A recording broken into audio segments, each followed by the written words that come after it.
샬롬! 사랑하는 제자립교회 성도님들, 연일 쏟아지는 폭우와 폭염 가운데도 하나님의 말씀 안에서 평강하십니까? 지난 시간 우리는 예레미야가 선지자로 소명을 받는 1장부터 남유다의 죄를 고발하는 예레미야의 첫 번째, 두 번째 설교 부분이 6장까지를 살펴보았는데요. 오늘은 25장까지 13번의 설교 중에서 세 번째 설교부터 7번째 설교까지의 내용을 살펴보도록 하겠습니다. 예레미야는 주전 639년 요시야 왕이 유다 왕으로 즉위하고 13년이 지난 627년에 하나님의 부르심을 받아서 50여 년간 사역을 한 선지자입니다. 우리 성도님들이 잘 아시듯이 요시야 왕은 종교개혁을 단행한 인물입니다. 8살에 즉위해서 즉위한 지 18년째 되는 해에 하나님의 성전을 청소하다가 율법책을 발견하고 시내산에서 맺은 하나님의 언약으로 남유다가 돌이키도록 대대적인 종교개혁을 단행하는데요. 전국의 산당과 이방 신상을 제거하고 유월절을 지킨 아주 훌륭한 왕이었습니다. 그러나 당시 신생제국으로 부상하는 바벨론을 저지하기 위해 이집트가 아수르를 도우러 갈그미스로 올라가는 길을 요시야 왕이 막기 위해 전쟁에 나갑니다. 그러다가 무기또에서 전사하게 되는데요. 그로 인해 남유다는 걷잡을 수 없는 쇠퇴의 길을 걷게 됩니다. 요시야 왕이 전사한 소식을 듣고 남유다 사람들은 그의 둘째 아들 여호아하스를 왕으로 세웁니다. 하지만 바벨론과의 갈그미스 전투에서 이긴 애굽 왕 느고는 애굽으로 남하하는 길에 예루살렘을 침략하여 금 1달란트와 은 100달란트를 가져갈 뿐만 아니라 왕이 된 지 3개월 된 여호아하스 왕을 이집트의 볼모로 잡아갑니다. 그리고는 요시야의 첫째 아들 엘리야김을 여호야김이라고 이름을 바꾸고 남유다의 왕으로 세웁니다. 여호야김은 자신을 왕으로 세운 애굽과 점점 강성해지는 바벨론 사이에서 애굽의 조공을 바쳤다가 또 바벨론의 조공을 바쳤다가 하면서 외교 줄다리기를 하는데요. 여호야김 왕 때 다니엘과 그의 세 친구들 그리고 왕족과 귀족의 자녀들이 바벨론의 1차 포로로 끌려가게 됩니다. 이 여호야김 왕이 다스리는 기간 동안 남유다는 걷잡을 수 없이 타락하게 되는데요. 엎치락 뒤치락하는 국제 외교 속에서 여호야김은 하나님께 의지하기보다는 예레미야가 받아 적은 하나님의 말씀이 담긴 두루마리를 찢어서 불에 태우고 국군이 위태한 상황 속에서 자신의 궁전을 보수하는 데 세월을 보낸 안타까운 인물이었습니다. 하나님께서 예레미야를 통해 그가 끌려 예루살렘 문 밖에 던져지고 나귀같이 매장함을 당하리라라고 말씀하신 대로 여호야김 왕은 예루살렘이 바벨론에 침략되는 그 즈음에 그의 마지막이 어땠는지 알려지지 않는 수치스러운 죽음을 맞게 됩니다. 여호야김 왕이 죽은 뒤 그의 아들 여호야긴이 왕이 되었습니다. 그러나 그는 왕이 된 지 3개월 10일 만에 고관들과 함께 바벨론 2차 포로로 끌려가게 됩니다. 그리고 바벨론의 느부갓네살 왕은 요시야 왕의 셋째 아들인 시드기야를 왕으로 세우는데요. 시드기야는 바벨론의 옥두가시였음에도 왕이 된 지 얼마 되지 않아 바벨론의 반기를 들었다가 이를 응징하려는 바벨론 군대에 의해 예루살렘이 완전히 함락되고 성전이 파괴되면서 남유다는 멸망하게 됩니다. 그게 바로 주전 586년의 일입니다. 시드기야는 하나님께서 예레미야를 통해 그렇게 바벨론에 항복하라고 말씀하셨음에도 그 말씀을 듣지 않고 버팁니다. 그러다가 자신의 눈앞에서 자신의 아들들이 죽는 것을 목도한 뒤 그의 두 눈이 뽑힌 채 많은 사람들과 함께 바벨론에 포로로 끌려가게 된 것입니다. 그리고 바벨론은 아히감의 아들 그달리아를 유다의 총독으로 임명하는데요. 바벨론에 끌려가지 않고 유다에 남아있던 유다 왕족 이스마엘이 그달리아를 암살하고 남은 유대인들을 모아 이집트로 망명하게 됩니다. 이때 예레미야도 그들에 의해 강제로 이집트로 끌려가서 생을 마감한 것으로 알려져 있는데요.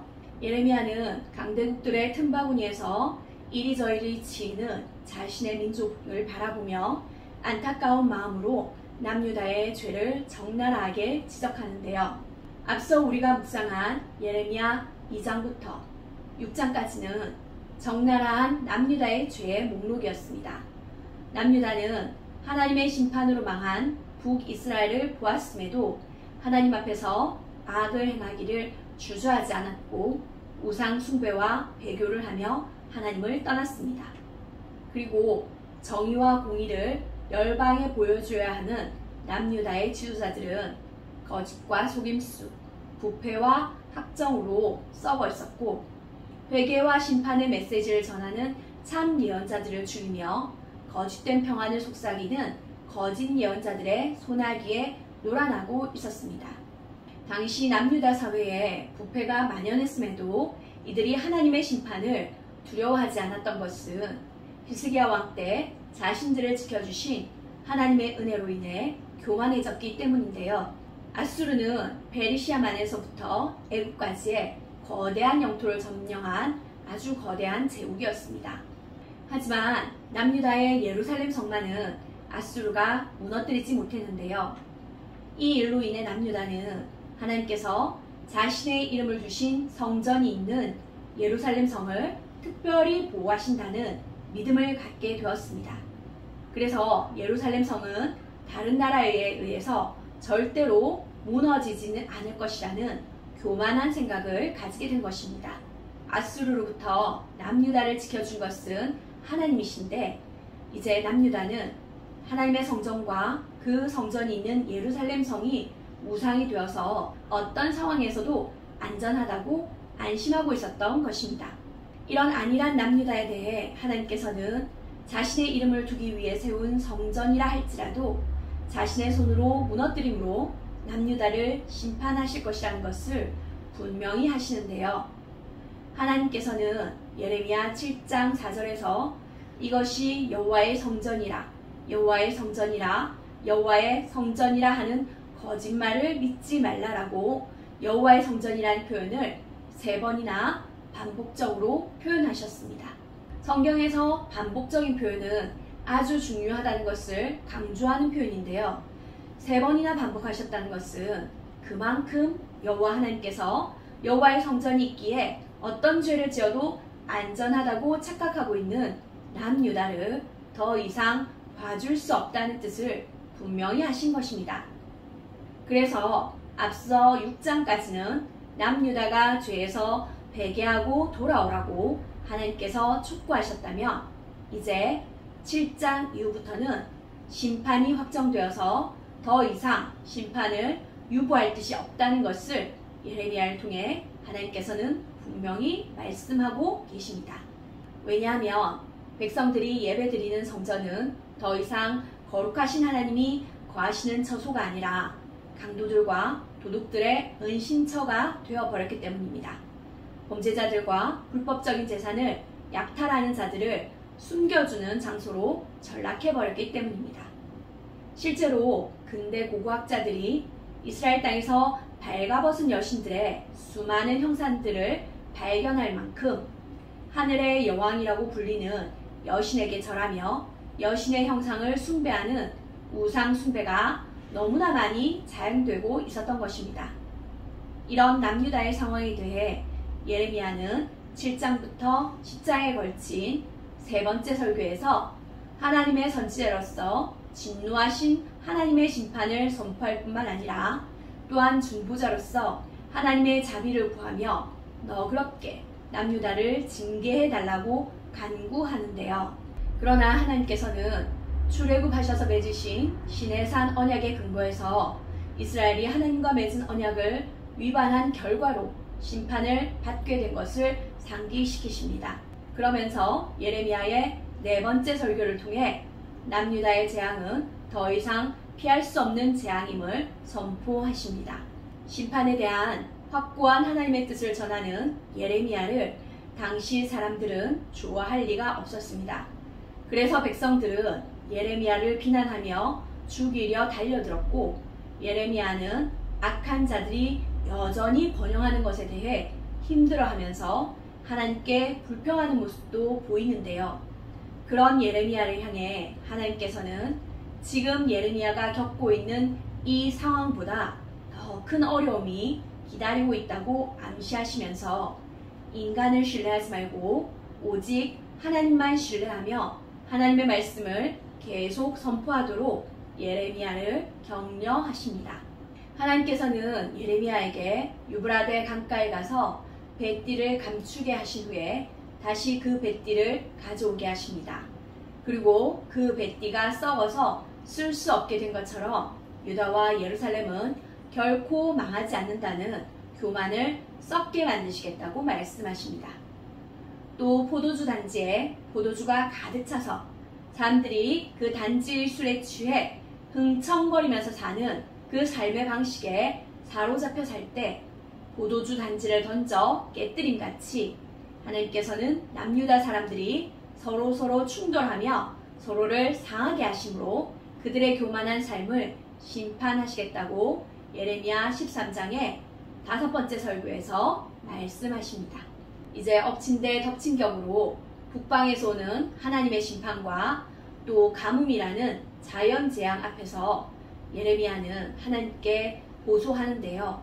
그 내용이 바로 예레미야 14장과 15장의 6번째 설교입니다. 그러나 하나님께서는 이 백성을 위해 복을 구하지 말라고 단호하게 말씀하십니다. 예레미야의 중보기도를 받지 않으실 뿐만 아니라 오히려 칼과 기근과 전염병으로 완전히 멸하시겠다고 말씀하시는데요. 이런 하나님의 단호한 말씀을 전하는 입장의 예레미야는 두 번째로 하나님께 불평합니다. 늘 사람들과 싸우는 자로 살아가는 선지자로서의 사명이 너무 무겁기 때문인데요. 이런 예레미야를 향해 하나님께서는 악한 자의 손에서 또 무서운 자의 손에서 건지시겠다고 약속해 주심으로 예레미야를 또 다시 격려하십니다. 하나님의 격려를 받은 예레미야는 그 후 더 혹독하고 독특한 사명을 받게 되는데요. 하나님께서는 16장과 17장 전반부의 7번째 설교에서 예레미야에게 결혼하지 말고 자녀를 두지 말라라고 하십니다. 예레미야 자신에게 주시는 결혼 금지는 앞서 나온 벳띠처럼 앞으로 다가오는 모든 재앙으로 인해 유다에서는 모든 정상적인 관계가 파괴될 것이라는 것을 보여주기 위한 하나의 상징입니다. 또한 조상집에 가서 애곡하지도 말고 잔치집에 가서 즐거워하지도 말라고 하시는데요. 죽은 자를 슬퍼할 자가 없을 만큼 또 기쁜 날에 기뻐하는 소리가 들리지 않을 만큼 유다가 초토화될 것을 말씀하시는 겁니다. 희로애락이 있는 인간 삶의 모든 정상적인 관계가 파괴되는 끔찍한 심판을 하나님은 예레미야를 통해 선포하셨습니다. 이렇게 끔찍한 심판이 선포된 예레미야서를 읽으면서 저는 우리 사랑하는 성도님들의 묵상이 심판하시는 하나님에 대한 두려움에만 머물지 않기를 바랍니다. 하나님께서 친히 자기 백성 삼으셔서 내 백성이라고 불렀던 이스라엘, 남유다가 이제 하나님과의 관계에서 벗어나 그들이 되었다는 것을 볼 수 있는 눈이 있기를 바랍니다. 이제 하나님과 완전히 남이 된 남유다, 아니 어쩌면 남보다 더 못한 존재가 된 남유다의 마지막이 얼마나 끔찍한가를 보실 수 있기를 소원합니다. 하나님께서 자신을 예배하도록 창조한 자기 백성의 예배를 받지 않으시겠다고 선언하시고 칼과 기근과 전염병의 심판을 확정하셨습니다. 뿐만 아니라 백성을 향해 하나님의 마음을 전하는 선지자이지만 동시에 백성을 대표해서 하나님의 용서를 구하는 제사장인 예레미야를 향해 더 이상 백성과 하나님 사이에 서서 백성을 위해 복을 구하지 말라, 중보기도 하지 말라고 하셨습니다. 사랑하는 자녀를 위해 부모가 교정의 매를 드는 것은 당연한 일입니다. 그 부모의 징계는 사랑의 표현이기 때문이죠. 그래서 매는 무서운 게 아닙니다. 진짜 무서운 것은 너는 내 자식이 아니다. 이제부터 부모와 자녀의 인연을 끊자. 이런 거 아니겠습니까? 옆에서 사이를 좋게 하기 위해 애쓰는 사람에게 더 이상 중간에서 애써봐야 소용없다고 하는 게 더 무서운 일입니다. 하나님의 은혜에 기대어 사는 하나님의 백성이 하나님께 기도할 수 없고 하나님이 직접 세운 예레미야의 중보기도조차 받지 않으시겠다는 선언만큼 끔찍한 형벌이 어디 있겠습니까? 그래서 하나님의 백성은 눈에 보이는 심판, 환난, 고통을 두려워해야 하는 게 아닙니다. 우리 자신도 볼 수 없는 우리 심장을 살피며 배부를 시험하시는 하나님, 만물보다 거짓되고 심히 부패한 우리의 마음을 불꽃 같은 눈동자로 오늘도 보고 계시며 그 마음에서 나온 행동과 행실에 보응하시는 하나님을 두려워해야 합니다. 그리고 그 부패한 마음 때문에 하나님과의 관계가 끊어지는 것을 정말로 두려워해야 합니다. 기도했으니까, 주일에 예배 드렸으니까 나는 안전하다고 안심하는 것은 여호와의 성전이 있는 예루살렘에 살면 무슨 일을 저질러도 안전하다고 착각했던 예레미야 시대의 남유다와 똑같습니다. 마음의 중심은 하나님을 바라보지 않으면서 겉으로 드러나는 행위로 하나님과의 관계가 올바르다는 착각에서 벗어나야 합니다. 우리의 부패한 마음이 우리의 예배나 기도를 하나님께서 받지 않으시는 이유가 된다는 것을 우리는 분명히 알아야 합니다.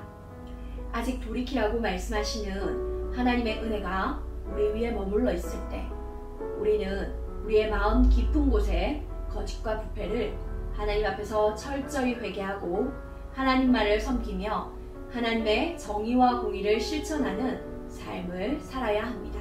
바라기는 예레미야 묵상을 통해 우리 안의 거짓과 부패를 직면하고 철저히 회개함으로 하나님이 받으신 예배자, 기도자의 삶을 사는 저와 여러분 되시기를 소원합니다. 함께 기도하시겠습니다. 만물 중에서도 가장 거짓되고 부패한 우리의 마음을 살피시는 하나님 아버지, 부패한 우리의 마음을 보시면서도 참으시고 또 참으시며 마음을 돌이키라고 말씀하시는 하나님의 사랑에 감사합니다. 그 사랑에도 불구하고 여전히 부패한 마음으로 반응하는 우리를 불쌍히 여겨주시고 용서해 주시옵소서.